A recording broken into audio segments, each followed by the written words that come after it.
6 Things you may not know about the Magna Carta. Check out 6 fascinating facts about the Great Charter's story and its significance. We know who signed it, but we'll never be sure who wrote it. The Magna Carta was an agreement between King John and a group of English barons in response to years of the king's misrule and excessive taxation. Despite a closing line suggesting the charter was given by John's and the charter was more or less forced on him by the barons. Many 19th century historians suggested that the charter was written by one of its most influential signers, Archbishop of Canterbury Stephen Langton. However, the document's exact wording was likely the product of months of back-and-forth negotiations between the king and his noblemen.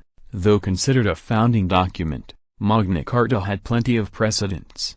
The roots of the Magna Carta are found in other charters granted by English kings at the beginning of their reigns. In 1100, Henry I had issued a 20-clause coronation charter, promising to rule justly, offer the church greater financial freedom and reduce royal meddling in the marriages and family inheritances of his barons. Although Henry kept few of these promises, his charter nonetheless served as a basis for the barons' negotiations in 1215. The Magna Carta was unique, however, in several respects, including its length and detail, its timing. It had been 60 years since the last royal charter, and the fact that it was less an offering by the king to his nobles than a demand by the nobles to their king. England's greatest legal document was a failure in its initial form. Intended as a peace treaty, this first Magna Carta never took full effect and failed to avert war between John and the nobles. By September of 1215 the barons had garrisoned Rochester Castle in opposition to the king,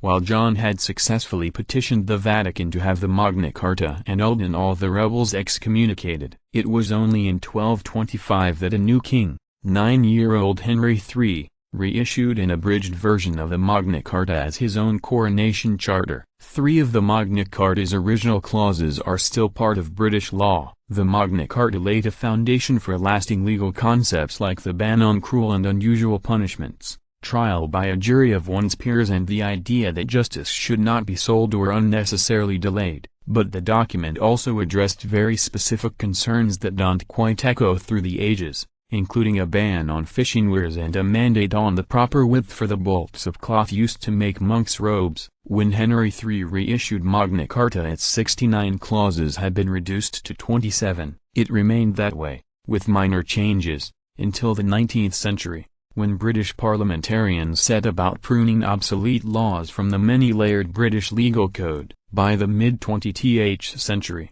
only 3 clauses remained on the books. These remaining laws grant freedom to the Church of England, guarantee the customs and liberties of the City of London, and most importantly forbid arbitrary arrest and the sale of justice. There is no single original copy. Multiple copies of the first Magna Carta, a sheet of parchment with approximately 3,600 words written in vegetable-based ink, were distributed to individual English county courts during the summer of 1215. Today 4 of those copies survive. The British Library holds 2, and the other 2 are in the collections of the cathedrals at Salisbury and Lincoln. At the beginning of World War II, Winston Churchill tried to force Lincoln Cathedral to donate its original Magna Carta to the United States, where it had been on display, in hopes that such a gift would create support for an alliance with Great Britain. Such a strong-arm donation would, of course, have run contrary to the property rights enshrined in the document itself. In the end,